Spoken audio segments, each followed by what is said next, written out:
Uma ótima tarde a todos, está no ar a segunda edição do Agricultura BR ao vivo para todo o Brasil, nesta quinta-feira, dia 21 de julho. Para você que nos acompanha em todo o país e também países vizinhos pelas parabólicas nos sistemas digital e analógico, em todo o Brasil pela NET Claro TV, canais 190 e 690. Para você que está na internet, no portal sba1.com, também pelo Facebook do Canal do Boi, no YouTube do Canal do Boi também. Sejam todos bem-vindos. E claro, se você está no Paraguai, está nos acompanhando pela Neo TV. E a edição do Agricultura BR começa falando a respeito de algo que já está trazendo muita preocupação. Eu falo dos fenômenos climáticos e o impacto que isso tem no campo e também quanto à produção. Se há um elemento que nós já podemos perceber que vem trazendo alterações, é o clima aqui no Brasil, tanto no centro-sul brasileiro e principalmente no extremo-sul neste momento. Enquanto que as temperaturas não caíram neste inverno como normalmente ocorre, as chuvas estão bastante intensas, principalmente no Rio Grande do Sul. Para falar a respeito de efeitos climáticos e também os impactos sobre a produção brasileira, eu vou conversar pela internet com Felipe Reis, ele que é da Earth Daily Agro e participa do programa conosco. Felipe, um prazer tê-lo conosco mais uma vez aqui no Agricultura BR, no Canal do Boi. E vou começar falando do Rio Grande do Sul, porque por lá produção de trigo deve ser impactada. Boa tarde, seja bem-vindo. Boa tarde, Fabiano. Boa tarde a todos os telespectadores. Realmente, a gente tem uma faixa no Rio Grande do Sul onde devemos ter um impacto negativo devido às altas precipitações, umidade do solo muito alta, isso referente à dificuldade do plantio do trigo nessa época do ano. Já estamos chegando na fase final da janela ideal de plantio do trigo, e os produtores, principalmente da região ali entre Pelotas, Bagé, têm encontrado muita dificuldade em avançar com os tratores no campo para realizar o plantio, mesmo naqueles dias em que não há chuva, as temperaturas ainda não tão altas, não permitem uma queda na umidade do solo suficiente para que se tenha condições ideais de que avance a semeadura do trigo, né? Já na região centro-norte do estado, nós temos umas condições melhores, houve um bom avanço do plantio nos últimos dias. Tá? Do lado positivo, nós devemos ter baixa precipitação para todo o Rio Grande do Sul, tanto o modelo europeu quanto o modelo americano, dois modelos diferentes de previsão climática apontam baixa precipitação.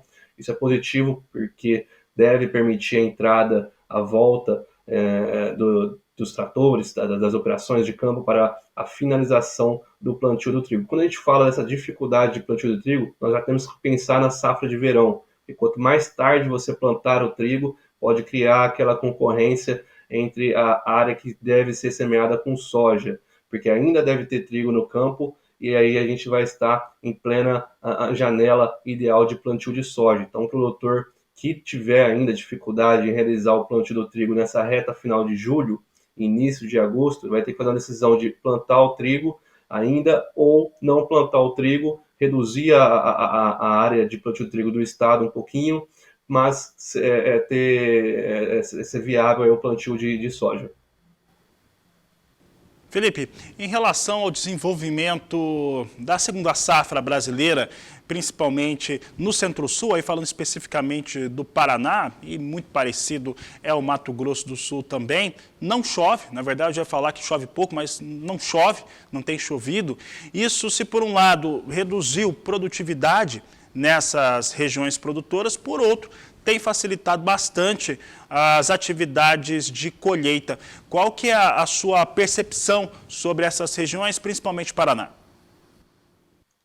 Paraná e Mato Grosso do Sul tiveram condições climáticas similares, né? Quando a gente fala, por exemplo, do milho safrinha, então foram boas chuvas, março, abril e também em maio. Em junho, como você bem pontuou, as precipitações começaram a diminuir, mas aí o ciclo já estava consolidado. Pensando do lado do milho safrinha, nós devemos ter produção mesmo com essa queda da precipitação, que resultou, obviamente, numa queda da umidade do solo.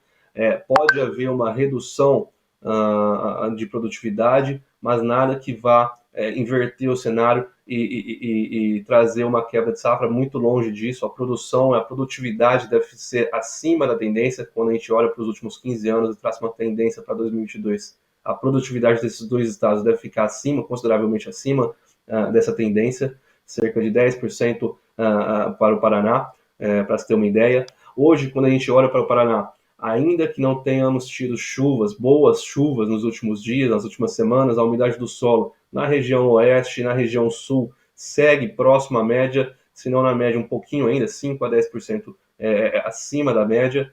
Quando a gente foca no Paraná, pensando no trigo, essas baixas precipitações permitiram um bom avanço do plantio, e apenas no norte, uma região que tem cana-de-açúcar, também tem trigo, norte e leste do estado, nós temos uma umidade do solo aí 10, 15% abaixo da média, o que, se for algo pontual, não deve ser problemático para o ciclo de trigo, ou seja, se tivermos boas chuvas em agosto, setembro, nós podemos ter também uma boa produção para o trigo.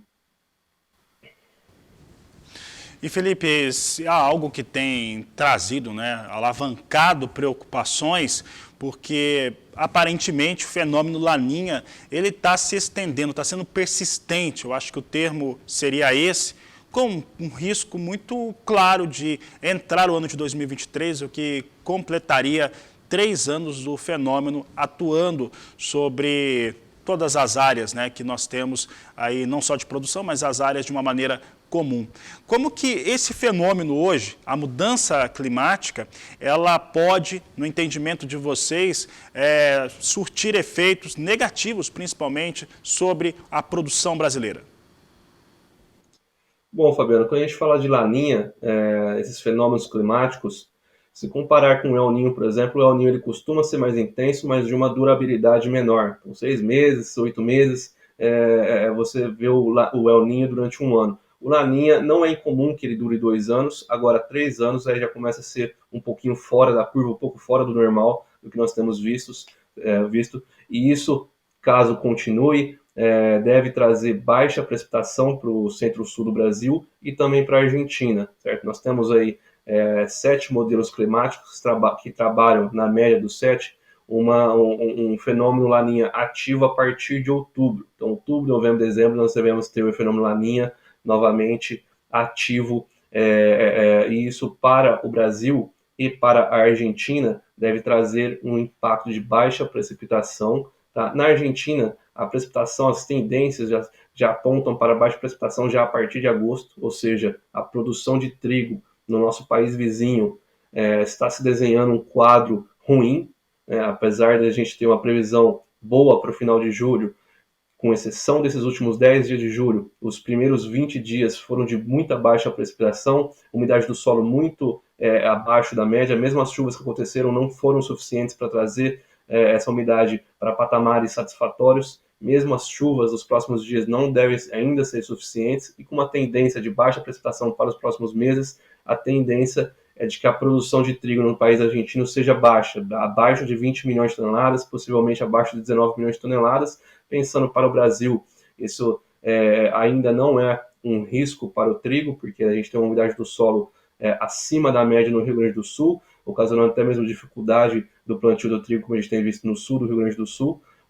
Parte do Paraná ainda apresenta a umidade do solo satisfatória, e o fenômeno Laninha pode aí atrasar talvez um pouquinho o plantio da soja, o pessoal esperando aquelas chuvas retornarem, a umidade do solo retornar a patamares satisfatórios para começar o plantio da safra de verão.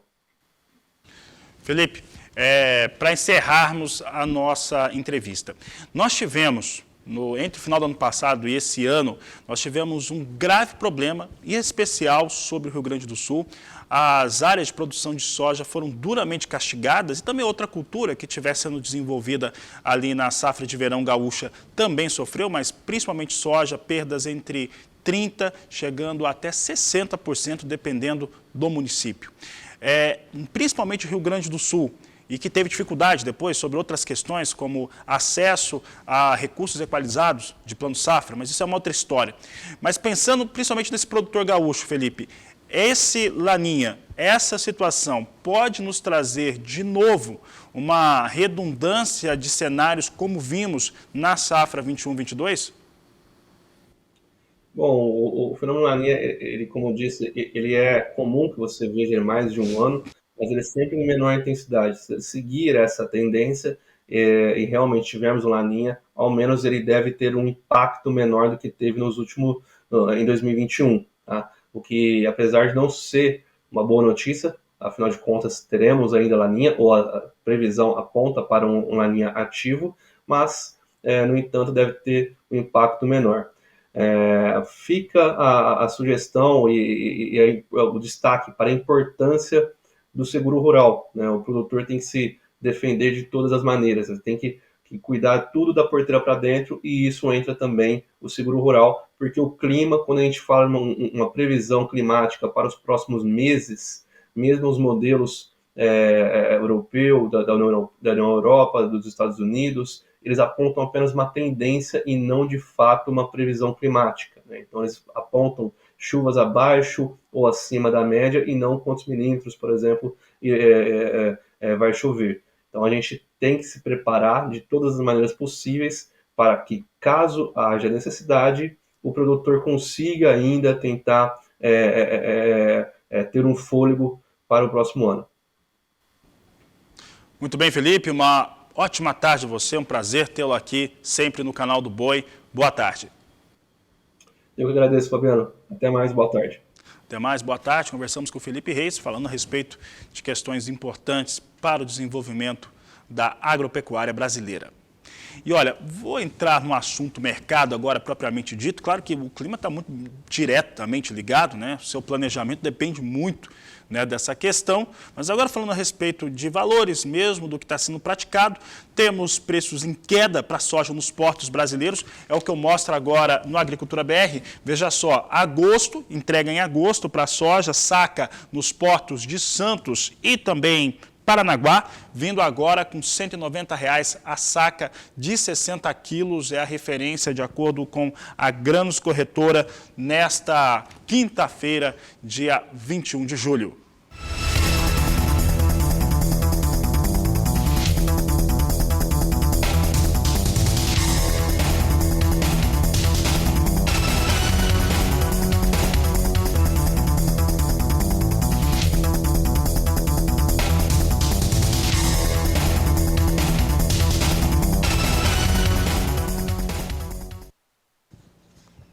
Sigo falando de soja e, como ocorre tradicionalmente nas quintas-feiras, o Departamento de Agricultura dos Estados Unidos divulgou seu relatório de vendas e exportações. E esse relatório que eu destaco agora é em relação à soja, que trouxe um volume bom em relação às vendas para a safra velha, para a campanha 2021-2022, superando cancelamentos para destinos não declarados. E destino não declarado, você sabe muito bem que eu estou falando de China. Vamos dar uma olhada então nos números para a safra 21-22. A semana é encerrada em 14 de julho, venda semanal de 203.500 toneladas. Na safra, os norte-americanos venderam 59.590.000 toneladas. A meta de exportação é de 59.060.000 toneladas. Essa meta já foi rebaixada no último dia 12 de julho pelo relatório de oferta e demanda. Então, por enquanto, vai superando aí a meta de exportação, mas uma coisa é vender, a outra é embarcar. Por isso que o relatório da segunda-feira, que mostra os embarques, tem tanta importância. Agora eu vou trazer as vendas e exportações norte-americanas de soja para a safra nova, campanha 2022-2023. Está na tela comigo, você acompanha o gráfico que mostra que as vendas até 14 de julho totalizaram 254.700 toneladas. Na safra, a campanha totaliza 14.100.000 toneladas para uma meta de exportação rebaixada em mais de 1 milhão de toneladas a 58.110.000 toneladas. São os números que eu destaco em relação às vendas e exportações de soja dos Estados Unidos. Visto isso, nós vamos acompanhar agora como é que o mercado tem se comportado. Vamos saber como é que soja vem operando na Bolsa de Chicago neste momento. Então, soja está na tela com queda forte. Nós temos aqui posição de agosto com recuo de 1,60%, 14 dólares 25 centos mais 6 o bushel. É o destaque que eu trago agora, 1,60% de queda de 1,76% na posição de setembro, 13 dólares 26 centos mais 6 o bushel. A posição de novembro, 13 dólares 10 centos o bushel, queda de 1,67%. E janeiro, 13 dólares 18 centos mais 4 o bushel, queda de 1,60%. São os negócios que eu vou destacando agora com soja na Bolsa de Chicago, com queda forte, mercado muito contaminado pelo setor financeiro. A semana está sendo complicada, tá? Não vou fazendo aqui um apanhado geral. Se nós pensarmos em relação à soja e milho, mesmo negociação no Brasil, negociações estão muito travadas, comercialização, porque os preços decaíram. Quando decai, é natural que socorra. Nós temos alguma pressão também sobre boi gordo, vai resistindo, vai mantendo alguma estabilidade no Brasil, o boi gordo. Mesmo assim, teve propostas menores, porque as propostas lá no mês de junho, né, e também em julho, ficaram mais elevadas, fecharam ali uma situação de escala um pouco melhor, e isso faz com que se tenha ali uma pressão também. O mercado que está andando um pouquinho melhor internamente nesta semana é o café arábica. Café arábica teve bons momentos, está tendo alguns bons momentos nesta semana, mas é só. Por enquanto, mercado extremamente muito nervoso, extremamente nervoso, contaminado pelo financeiro. Veja o dólar comigo aqui, nós temos o dólar com alta, e essa alta do dólar faz o dólar chegar a bater R$ 5,50 mais um. A elevação é de 0,76%, portanto, o dólar subindo bem neste momento. E é por isso que eu converso com Walter Pulga Júnior, ele que participa do Agricultura BR ao vivo da Bolsa Brasileira de Mercadorias em São Paulo, nos estúdios do Canal do Boi. E Walter Pulga, mais uma vez, vamos vendo o dólar superar a marca de R$ 5,50. Mercado internacional segue nervoso, segue pressionando commodities. Qual que são as notícias de hoje desse mercado? Pulga, boa tarde, seja bem-vindo. Boa tarde a você, boa tarde a todos. Bom, há uma reação hoje em busca de equilíbrio em todo o mercado financeiro internacional, depois que tivemos aí uma alta de 0,50 ponto percentual na taxa básica de juros na Europa, o que, aliás, não acontecia desde 2011. Lá, juros eram negativos, agora já estão zerados, ou seja, daqui para frente há a expectativa de que nós tenhamos aí mudanças. Tudo isso ocorre porque na Europa, vale lembrar, a inflação acumulada nos últimos 12 meses é de 8,6%. Então o dólar tenta se firmar em alta frente ao real, agora a alta até que é menor. O mercado gira rápido, né? Você falava de alta de 0,76%, agora a alta é de 0,60% aproximadamente, recua um pouquinho de 5,50, cai agora nos últimos negócios para R$ 5,49, mas já passou de 5,50, como você informava agora há pouco. O que ocorre diante dessa situação que nós vivemos é uma mudança em todo o mercado financeiro internacional. O índice dólar, enquanto sobe aqui, o dólar frente ao real, lá fora o índice dólar vem em queda. É uma queda leve, é verdade, de 0,17%, mas o dólar index recua para 106.770 pontos aproximadamente, ou seja, vem com uma leve baixa frente às moedas mais fortes do mundo, como o euro, como, lógico, também o iene, como o dólar canadense, mas o fato é que há uma preocupação com uma recessão mundial. E isso leva, lógico, a atitudes dos bancos centrais para evitar aí uma inflação que ocorre em todos os países, né? Veja, o petróleo vem perdendo preço na expectativa de uma recessão mundial. Petróleo tipo Brent cai agora para 104 dólares o barril, tem uma perda neste momento no mercado futuro para setembro de 2,71%. Petróleo WTI também cai abaixo, inclusive, de 100 dólares o barril, está na faixa de 96 dólares e 30 centos o barril, cai mais de 3,5%, porque já há uma expectativa de utilização menor de energia. E, lógico, outros países também aumentam a taxa de juros. Tome nota, a África do Sul elevou o juro em 0,75 ponto percentual agora há pouco, o que levou juros básicos lá na África do Sul a 5,5% ao ano. É o quinto aumento consecutivo do Banco Central lá da África do Sul, depois de manter a taxa mínima, recorde em 3,5%, entre abril de 2020 até novembro agora de 2021, tentando fornecer na África do Sul um alívio à crise econômica causada pela pandemia. Mas agora também já elevou a taxa de juros. Ou seja, há muita preocupação dos bancos centrais em controlar a alta generalizada de preços. Isso não é diferente no Brasil. É com você, Fabiano. Obrigado, Walter Pulga Júnior. Obrigado pela participação. Dia nervoso. Taxa de juros nova na Europa, elevação, como o Pulga destacava, e, claro, todos os temores, né, de uma recessão global. Essa recessão, ela não é confirmada ainda, mas ela tem várias características. Há várias características no mercado financeiro que fazem com que muitas economias estejam próximas a um cenário como este. E eu falo agora a respeito de clima, de previsão do tempo, e temos uma situação de uma frente fria que deve avançar via o estado do Rio Grande do Sul.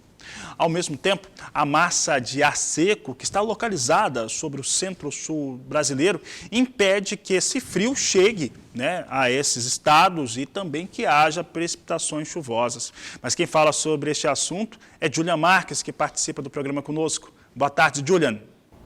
Boa tarde, Fabiano, e boa tarde a todos que nos assistem. E começa a previsão, Fabiano, destacando a região sul.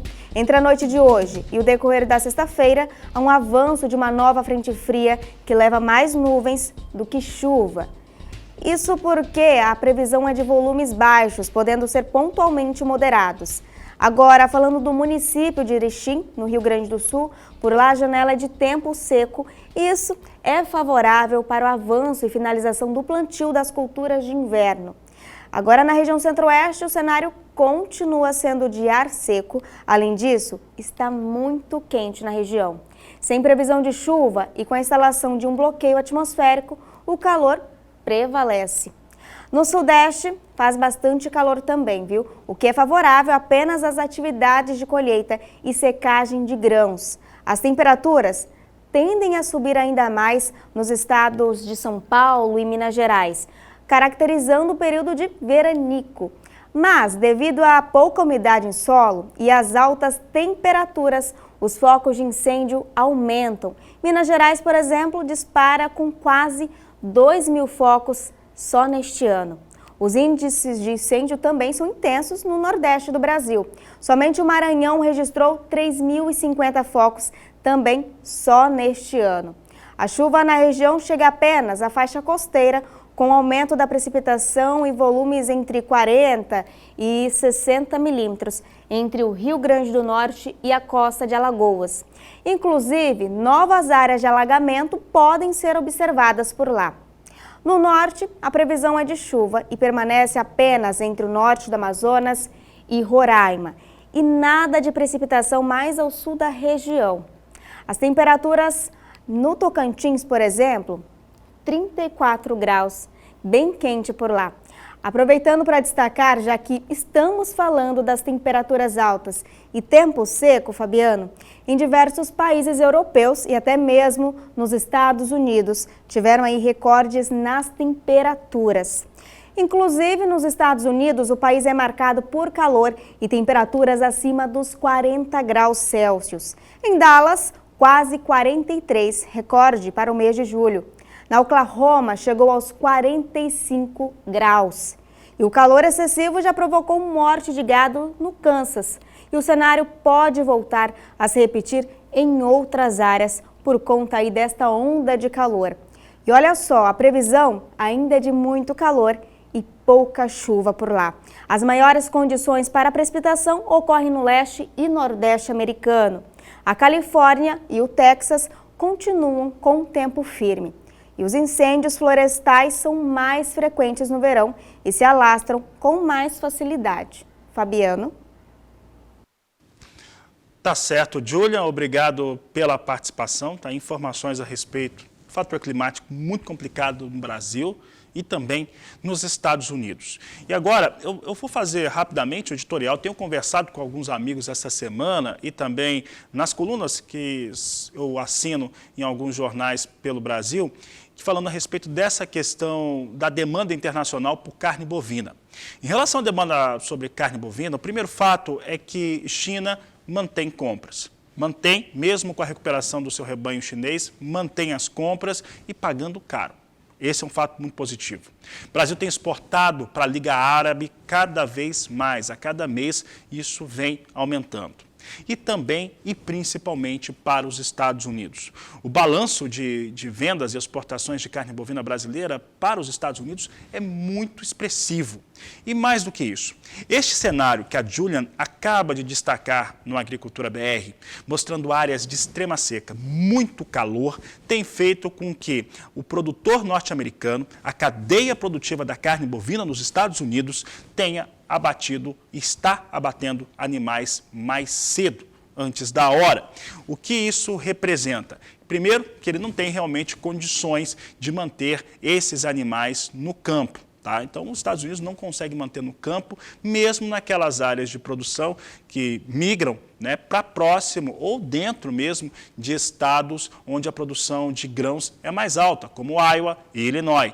Mesmo nesses estados, há pouca disposição de alimentos. O que representa? Representa que a partir do mês de outubro, final de setembro, é bem provável que os Estados Unidos tenham um déficit de carne bovina e vão ter que importar mais. E aí, amigos, eu pergunto, quem é que vende? Neste caso, para exportar, para fazer esse embarque e o fornecimento de carne bovina com preço competitivo, somente o Brasil. Sigo trazendo agora informações de mercado. Você acompanha comigo como é que vem o milho negociado no Brasil. Hoje temos milho caindo bastante, né? O que nós temos acostumado a ver nos últimos períodos. Você vê aqui setembro, R$ 82,59 a saca de 60 quilos, vem estável em viés positivo. Entretanto, posição de novembro despenca, 1,76% de queda a R$ 83,63 a saca. Janeiro, R$ 86,20 por saca de 60 quilos, queda de 1,41%. E março, R$ 88,55 a saca, queda de 1,39%.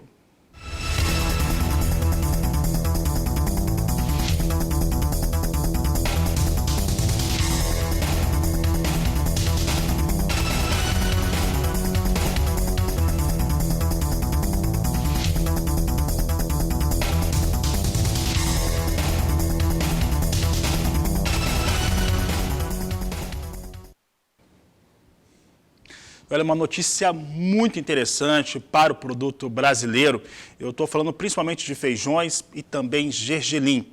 É porque eles vão ter a possibilidade de ganhar novos mercados, serem exportados para outros países através de um acordo, uma parceria feita entre o IBRAF, Instituto Brasileiro de Feijão e Pulses, e a Apex Brasil, que é a Agência de Promoção das Exportações Brasileiras. Para falar a respeito deste assunto, eu converso agora pela internet com Marcelo Líderes, que participa do programa ao vivo conosco. Marcelo, o que essa iniciativa pode representar para as cadeias produtivas aqui no Brasil? Boa tarde, seja bem-vindo. Boa tarde, Fabiano. Prazer e muito bom esse espaço de poder conversar um pouco sobre essa novidade, né? Esse acordo assinado. Primeiro, um retrospecto. De 2010 a 2022, houve a busca pelo mercado internacional, mas as empresas individualmente buscando fazer esse trabalho. Então, saímos lá de 4, 5, 10 mil toneladas ano para 220 mil toneladas no ano passado. A expectativa é que num mercado que negocia alguma coisa hoje ao redor de 30 bilhões de dólares de pulses e colheitas especiais, pulses e gergelim, a nossa expectativa é de aumentar a nossa participação nesse mercado, que hoje é de menos de 2%. Então, nós temos a capacidade de produzir, temos a possibilidade de abrir esse mercado para os produtores brasileiros, e não é um mercado pequeno, é um mercado onde nós temos uma participação pequena. Ao mesmo tempo, Fabiano, gosto sempre de fazer a seguinte ressalva. Isso vai garantir que nós possamos atender o mercado interno, nosso consumidor, né? Nós somos Instituto Brasileiro de Feijão, estamos aqui para defender os interesses, primeiramente, da população brasileira e dos produtores brasileiros. Agora, como é que o produtor vai gerar excedentes se ele não tem certeza de que vai existir algum mercado para consumir. Nós tivemos mudanças nos últimos anos, onde a Conab deixou de interceder nesse mercado, o governo deixou de fazer as compras, de enxugar o mercado. Tudo bem, nós temos que buscar uma outra fórmula, e a fórmula é a exportação. E quando você fala isso, Marcelo, eu lembro principalmente da condição do produtor de feijão no Brasil, porque a cultura do feijão, ela concorre, ainda que você tenha tido em alguns momentos uma melhora nas margens, mas ela concorre com soja, por exemplo, que aí é uma cultura que tem ali uma tradição, ela tem uma escala maior e tem margens que ficam ali, né, que a gente sabe muito bem. Como que produtor de feijão, principalmente, a cadeia do feijão como um todo, ela pode ser beneficiada de ações como essas? Veja só, quando você tem a produção concentrada no Brasil, 60% em feijão carioca, e isso veio acontecendo, se desenvolvendo da década de 70 para cá, foi necessário para a gente poder atender a demanda, concentrar a pesquisa, né, em cima de uma variedade, principalmente carioca e feijão preto, para que pudesse colher mecanicamente, tivesse resistência a doenças, a questão de trazer uma maior rusticidade a essas plantas, para elas suportarem um pouquinho mais o estresse hídrico, enfim, todos esses argumentos que nós conhecemos. Só que o feijão carioca, ele não tem mercado internacional. Nós temos um trabalho, estamos fazendo um trabalho de levar o feijão carioca para alguns países, degustação, enfim, isso está sendo feito. Só que é mudar uma cultura alimentar, e algumas delas milenares, literalmente, como, por exemplo, a cultura indiana. Então, o indiano, nós tivemos oportunidade várias vezes de conversar com eles, inclusive na Embaixada do Brasil, lá em Nova Delhi. O raciocínio do indiano é assim: por que é que nós vamos importar feijão carioca de vocês se vocês podem produzir rajado, vermelho, calpis, vocês conseguem produzir mung, vocês têm uma série de feijões para exportar para nós. Por que é que nós temos que nos adaptar ao carioca, sendo que vocês podem produzir esses outros feijões? Faz sentido, mas nós não tínhamos sementes, nós não tínhamos pesquisa, e levou, desde que nós começamos essa trilha, essa batalha, praticamente 10, 12 anos, né, de trabalho com as instituições de pesquisa para poder ter uma variabilidade na oferta das sementes. Então, hoje nós temos Navy Beans, que pode ser exportado para a Europa, Estados Unidos, Dark Red Kidney, que é o feijão vermelho escuro, que pode ser exportado para vários países do mundo, mas também, né, para a Europa e para Estados Unidos. Nós temos os feijões, como eu citei há pouco, o mung, que é um feijão consumido, um dos mais consumidos no mundo. É um mercado de perto de 1 bilhão e 800 milhões de dólares por ano. E é um feijão utilizado em várias culturas. E ele dá muito bem no Brasil com um ciclo de 65 dias. Mas tudo isso dependia de ter as condições ideais de diversificar aqui e aí sim buscar esses mercados.